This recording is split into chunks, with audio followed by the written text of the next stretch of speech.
Hey, it's Alex Radical from Board Game Co., and this is another of my why I backed videos, which I haven't done one in quite some time, and this is going to be why I backed Ignite. And more specifically, the reason I'm doing this video, or more specifically, the reason I'm doing this video later than I thought I was going to, because I've wanted to do this video for quite some time now, is because I wanted to get a play in of Ignite first. I did reach out to Ginger Snap Gaming, and we managed to get a game of Ignite done on Tabletop Simulator, so I can provide a bit of an opinion of the gameplay itself, as well as why I actually backed the campaign well before I even played the game.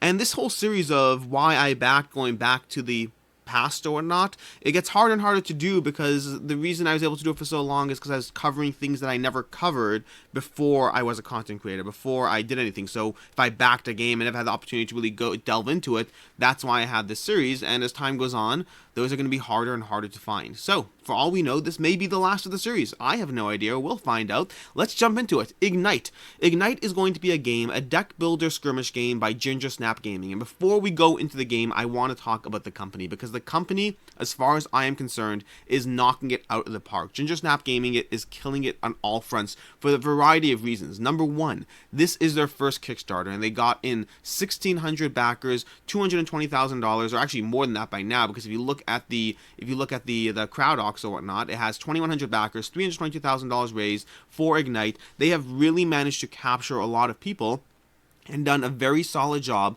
for their first Kickstarter. And the reason for that is going to primarily be around the community they built. They built a tremendous community on Facebook. They are very active on Facebook in various groups, and they are active in all the best ways. They post things that are unrelated to their games, and then they also post things related to and involve people in their games. I remember seeing posts asking questions about Ignite, the cover art, the box, different people's opinions of different facets of the game for months before this game launched, and that is how you do a Kickstarter. You do not simply throw something up, hire a few content creators, and hope that will work. You need to get people invested in your game. And as much as content creators can help, don't get me wrong, as much as Facebook ads can help, those things will not work the same way that building community will. Building community is first and foremost the strongest way to have a loyal following. If you have people following your Facebook page for 6 months before your campaign goes live, that will do wonders for you. If you have the time, if you have the energy, if you have the patience, spending time on these groups, on these communities,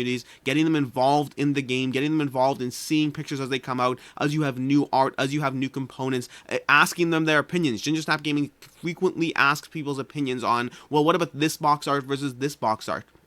You are getting people invested in your game before it is a thing they can even buy. And I think that so many companies overlook that as a facet. And I have a video coming up about top 10 favorite first-time creators, first-time projects from Kickstarter creators, of which Ignite may be on the list. I haven't fully finalized the list yet, but one of the things they almost all of them have in common, almost all of them, is going to be that they spent time building community first. They spent time hyping people up and getting them involved in their game. And that is going to be the first of many reasons why I like Ginger Snap Gaming.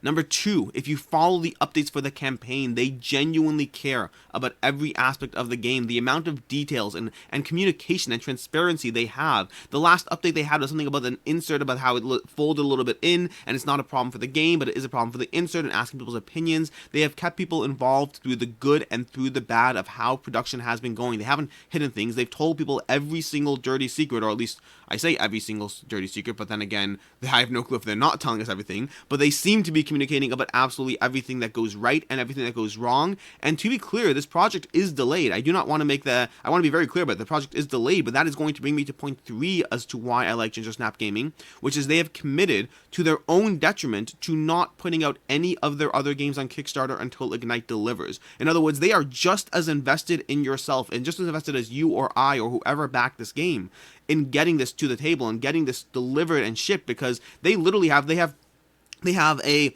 Among Us style hidden role game with real-time elements going on, and maybe it's asymmetric elements, I don't remember exactly, but they have an Among Us style game, and you can see some of these things through the updates. They have a game called Rocket Cats that'll be coming out. They have a Battle Royale game planned. They are actively in development and have been building out 3 different games that are all waiting for this Kickstarter to land so they can actually start delivering. They have committed to the fact that, hey, we're a first-time creator, and yes, we have to pay the bills. We have to pay. I mean, I believe it's his full-time job. The main person who runs this, Darren, I believe this is his new thing. This is his full-time job, which means he has to sit there and coast on the profits. And profits are not a lot, by the way.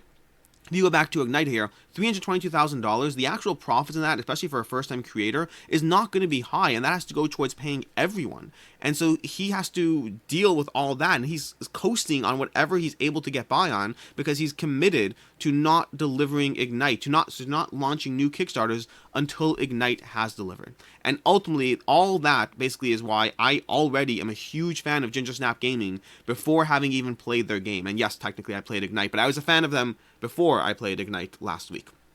And so, with all that, with a little bit of a, talking about how a company should be run, again, this is interesting. I seriously and genuinely will defend Kaman and other companies for the decisions they make because I understand having to make hard decisions. It does not mean that I don't value it when a company makes the harder decision. When a company has to sit there and sacrifices their own interest for the general thing, that's a huge thing.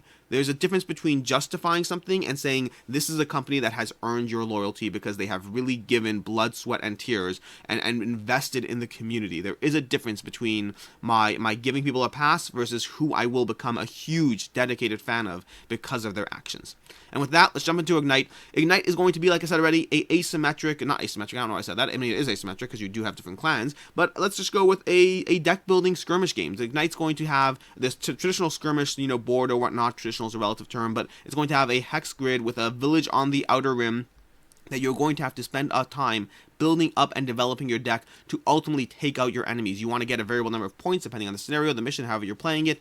But let's say you're trying to get 4 points, you have to take out 4 different enemies. And a typical clan, there are exceptions, a typical race in this game is going to have 3 figures, each of which can take 3 daggers, and that's going to be done by inserting a dagger into the back. I wonder if I can see a quick picture of it here somewhere. I don't know exactly where, but you're going to have these damage tokens that are literal daggers inserted into the backs of the characters. You can see the holes of the characters over there. You can see over here how we're going to have, nope, it doesn't have it over there. There we go. So you can see over here the daggers will be inserted into the back of the miniatures. Once a miniature has 3 daggers, that miniature will be removed from the board, you get a point, and then you continue. But the problem is, along the way, your starting deck of 10 cards is not going to be nearly enough to do all the things you need to do to win this game, and so you have to develop your deck. And to that end, you can develop your deck in 2 primary areas. There's going to be the center market over here where you can develop your deck there, as well as the outer periphery where you can develop your deck. And the rest of the time, you're just fighting. And so you have to be able to keep a little bit of people in reserve to build out and pay for your deck. Because all the cards, like a typical deck builder, will both have an economy value, a way you can spend that card to buy more cards, and then as well as the fact they'll have their own inherent effect, which is generally what ideally long-term you want to be doing and building towards, but early game you're going to want to build out your deck. So you can see over here, your basic starting deck, you might have a dagger that will give you 1 economy, or it will potentially attack an enemy doing a damage. And doing a damage is key because it only takes 3 damage to take on an enemy, and the more of their units you take out, the stronger you will be positioned in order to be able to, well, the harder they'll have a time in order to position themselves, and the more points you're getting along the way. And so you'll have your starting deck, as well as you'll have 16 decks in the market that you can buy from. So you have 16 unique decks. And so the starting base set of Ignite, once you account for stretch goals and everything else, had 54 sets of cards. Each of these stacks is going to be 10 cards. They had 51 plus a bunch of stretch goals down here. So you're going to see these are titles. These times 1s are titles, which is a different thing, but the times 10s are going to be extra sets of cards that are added to the deck. So you have 3 extra sets of cards, plus whatever else they added. They added some other stretch goals like a new race or whatnot. And that's going to be 54 unique combinations, all of which you're pulling out 16 from. And the number of permutations, I'm sure I did this wrong, but finding a permutations calculator online, it may not have accounted for unique permutations, I don't know, but there's like 7 trillion different combinations that you could have of those 16 cards, and that's before accounting for expansions. And yes, I may have done the math wrong. I don't know if it's unique permutations, so if it's only 7 million, I apologize, but it's still going to take you quite some time to go through all the unique combinations of cards. And those fun numbers, those high numbers are always fun, but ultimately any deck builder with a decent amount of sets, Dominion or I don't know, what are the deck builders of stacks of cards? Because it's going to be different for when you have a stack versus when you have a line. But either way, lots of possibilities. You will never exhaust the strategic elements at the table, the strategic options you have, and that is one of the reasons to begin with that I was interested in Ignite. You see, one of the things Ignite has that I do not like, and again, this is all before I played it, one of the things Ignite has that I do not like is that aspect of the finishing move. It's one of the mechanics that I do not like in games, where you have to do damage to different characters along the way, but the person who does that final blow is ultimately going to be the one who gets the point for killing that character. Now, fortunately, it's only 3 damage. We're not talking about large gaps or whatnot, but still, nonetheless, someone else can get the finishing blow. So you're always in your best interest to hurt someone, but not necessarily in your best interest to hurt them that much. especially early game. And this is where that finishing blow aspect does have a trade-off, because of the fact that doing a point of damage early game does nothing for you. Doing that first point of damage will get you nothing. You are less incentivized to attack someone early game. In other words, because when you attack someone, and the nature of the shield cards and the starting decks they have, whenever you attack someone, you are likely limiting the economy of both yourself and that other player. And to do so in a way that doesn't even give you a point for damaging them means early game you're all kind of mostly interested in building up your decks, of spending the first half of the game just building up your engine. If you've ever played Dominion, then you know what I'm talking about, that aspect of spending time building up your engine so that at one point you can start going for those cards that will give you points. And in Ignite, that's going to be building up your engine and then rushing into battle, starting to capitalize on your engine. Do so too early and you will not be strong enough in this game. Do so too late and you will have the best possible deck and no one left alive to use it. There is a balance. It is not just about building up the perfect engine. It is about knowing when to execute, knowing when to rush forward, knowing when to start taking advantage of that deck of cards, of that cohesive deck of cards that you have spent time building. And deck building in general is a mechanic I love. And skirmish games, like I said, mechanic that I am more ambivalent on. But for Ignite, because of what the game looked like it would bring to the table, I was willing to give it a shot. The idea of, and we haven't even talked about the train, we'll get to that in a second, but the idea of being able to buy certain cards that will have a vast variety of effects. You can sit there and buy a bow that will shoot different arrows, and then buy more arrows, and then buy a quiver that will load arrows into your bow. And all these things cycle and change off of one another. You can sit there and build an ice wall, which will shove enemies away, building an impenetrable wall in front of you, protecting them from the melee attacks that they are trying to execute against you. There are so many different fun things. You can cast lightning at enemies, you can cast fire, and let's go into the terrain aspect of the game. Let's see if we can find some of these GIFs or whatnot, which the game is going to have this terrain aspect where different things will interact with different terrains. There are 5 different terrain types in the basic game, and those terrain types are going to be forests, which potentially protect from archers or from ranged attacks, but at the same time, if you are in a forest, you are vulnerable to fire attacks. A fire attack in any part of the forest will end up doing damage to everyone in the forest because it has that terrain element. Similarly, water and electricity will have that aspect. Snow is harder to traverse. Lava is going to ultimately result in instant death, and like, remember that ice wall I talked about? You can cast an ice wall, which pushes the opponent away, protecting yourself.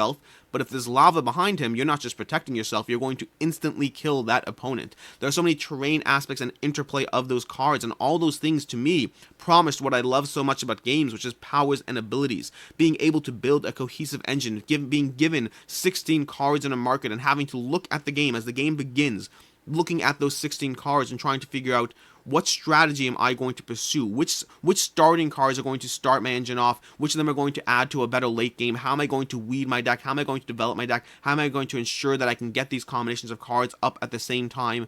All of those things tie into what I like so much about board games, and Ignite promised me that aspect.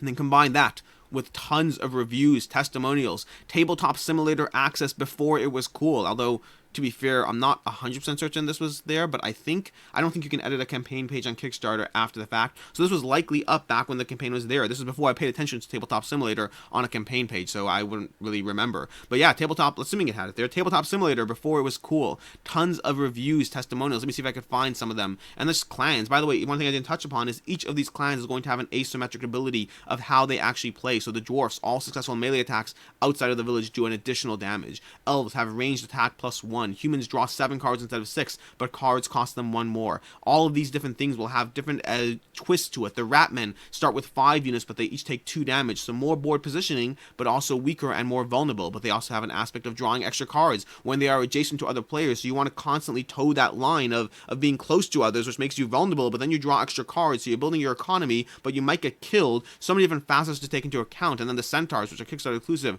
all non-spell movement cards give +1 movement. Every one of these races adds another tactical element to consider as you build out your deck, how to take advantage of your race's own unique characteristics.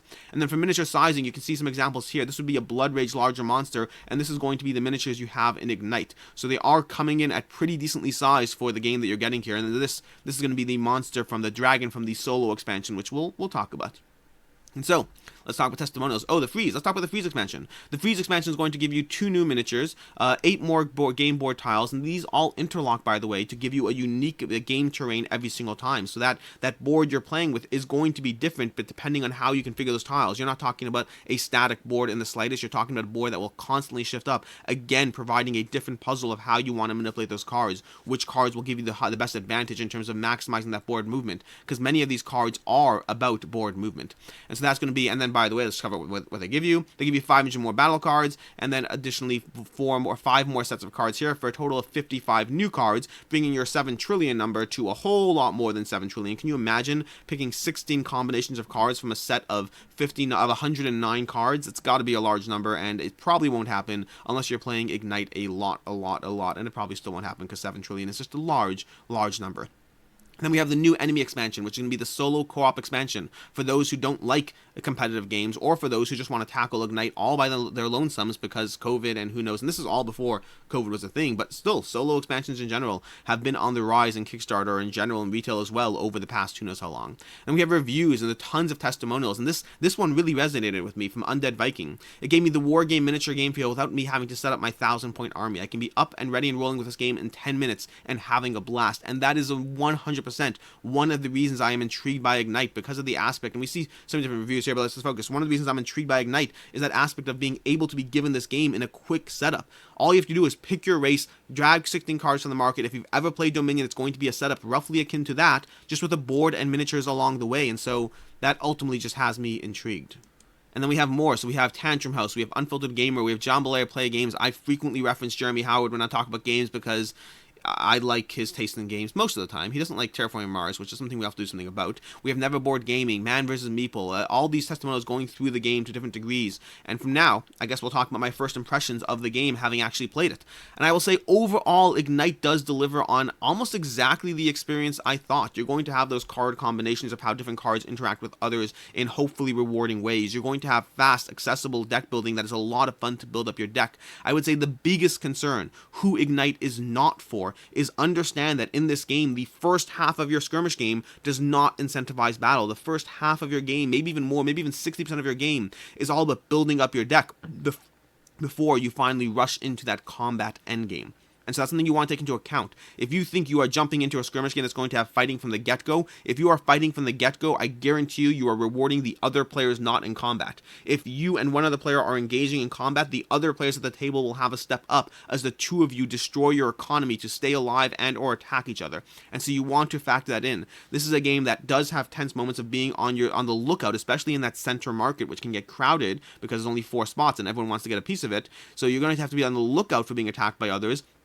But most of the damage is going to happen in the second half of the game. And if that doesn't sound appealing to you, then this might not be the game for you. This is Dominion. This is mostly about building your engine and then going into the final endgame rush. Factor that into your decision. For myself, I mean, it's only one play, but I really enjoyed my play of Ignite. It was everything that I thought it would be. I mean, everything I thought it would be. Yeah, I mean, I think it delivered on every single aspect of the game that I thought it would. It has card comboing. It has terrain that matters. It does have that slight frustration of that person who gets the last dagger in the back is ultimately the one who gets the point. But overall, to me, Ignite delivered on every single aspect of what I personally was looking for and looking forward to when I backed the game. And I only got to experience 16 cards. There are 80 plus cards that I haven't touched that I mean, the combinations are going to be near infinite in terms of building out, and they will, by the way, they will have a suggested degree, they'll have a suggested sets of how cards work cohesively together, because 7 trillion combinations or not, I guarantee you many of them will not be nice or fun to work together. Arrows can only be shot if you have a bow, so if you have a bunch of arrows in your card market and no bow, well, that's not a good combination of cards, and so that will be true. You do want to have a certain degree of cohesion in the cards that you choose and bring to the table.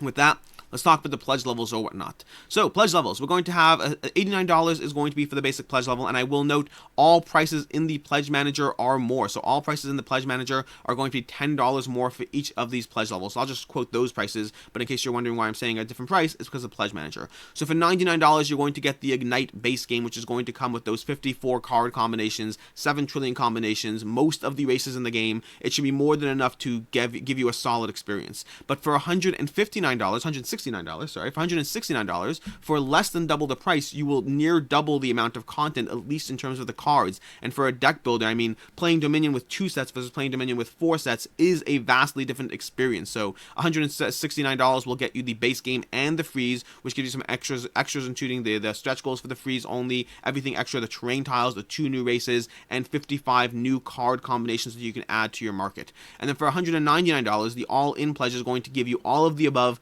plus the solo co-op expansion with that larger miniature and how to play the game solo co-op, in case you've been enjoying this game but not liking the competitive aspect of it. And so that's going to be what you get there.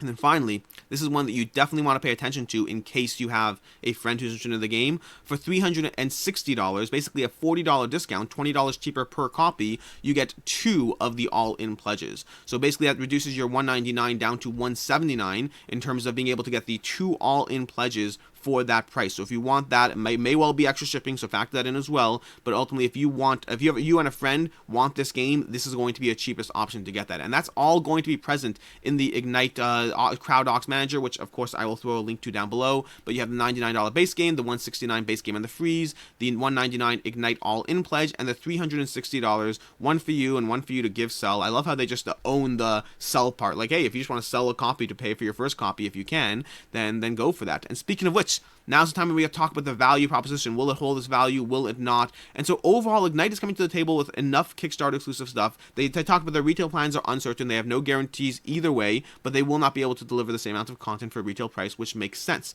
Overall, if you compare Ignite to Dominion, then card value alone, it's being competitive. You will be paying an extra $20 shipping plus whatever the region is, so there will be that extra cost there. But in the card value alone, coming in with, let's talk about the base and the freeze. So $169 for the base and the freeze, giving you 2 sets of cards, 109 different sets of cards. That's roughly equivalent to 5 sets of Dominion, 4.5, 5 sets of Dominion, which alone is going to be a $180, $200 cost. So just the cards alone are equitable to another deck builder, but plus you're getting also terrain tiles, miniatures, extra content, extra physical content that costs money, plus of course not being the size of Dominion of Rio Grande, not having that retail distribution. So overall, I think Ignite, when they cut out the middleman and they cut out the store, the distributor and all that, they are giving you a fairly decently priced product in terms of the content you are getting alone. As far as to whether this one will hold its value and be heavily sought after, I don't know. I think it'll hold its value. I am skeptical that buying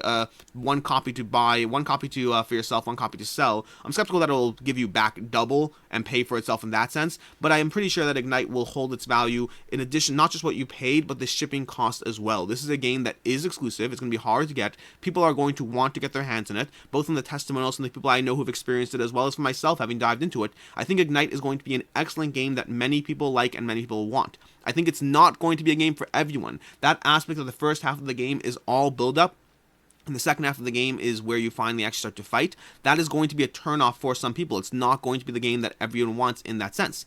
But I think most people will walk into Ignite knowing what they want and liking it. I think you will see forum post after forum post, Facebook, Board Game Geek, of people enjoying and playing this game, and people will want in on it. Deck builders do well. Skirmish games with miniatures do well. The combination of the two has been done recently by Ascension Tactics, but Ignite got there first. Ignite had the first Kickstarter around it. I have not played Ascension Tactics. I have no opinion on that one, but I can tell you that Ignite overall seems to be delivering a pretty decent value, all things considered, with a ton of content around a game that is a lot of fun. Manipulating the terrain, having those aspects where you can cast some sort of spell that has lightning in it and target a piece of water that ends up casting and hurting someone else a few hexes away that you wouldn't have otherwise gotten to. That is fun in this game. It gives you that aspect. And as far as player elimination, they do have a mechanic that gives player elimination and players who are eliminated something to do as well. It's a little bit of dumbed down, a little bit of a less powerful ability that you can utilize, but you are still in the game. And usually the good part about having all that damage being done in the end game is usually by the time a player is eliminated, the rest of the other players are not going to be far behind. This is a game that you can knock out in 60 to 90 minutes,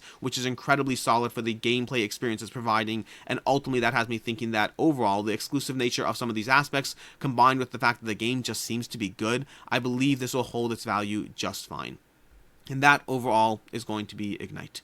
That's basically it. I don't think I have everything else to cover. That's everything else I covered. Oh wait, no, let's cover one more thing, because I talked about it briefly. Tabletop Simulator. You can still play this game on Tabletop Simulator. It's not just available then. This is still available to play. You can still give it a shot. If you're on the fence, go ahead and do that. Otherwise, check out the game. See if it's interesting for you. You can head over to Ignite to CrowdOx to back it. I will include a link to the Kickstarter and to CrowdOx down below. I do not know exactly when the Pledge Manager will be closing. I know that they are approaching the final call for production, but likely we're talking about getting this game mid-2021, maybe somewhere between April to July or somewhere in that range as of now. I say April to July just to account for things going wrong. I don't know exactly what it'll be, but they are approaching that finish line. They're getting over Chinese New Year, then they're jumping into production. So this is going to be your last opportunity shortly. Shortly is going to be your last opportunity to be able to back this game before having to wait for the secondhand market or for Kickstarter round 2.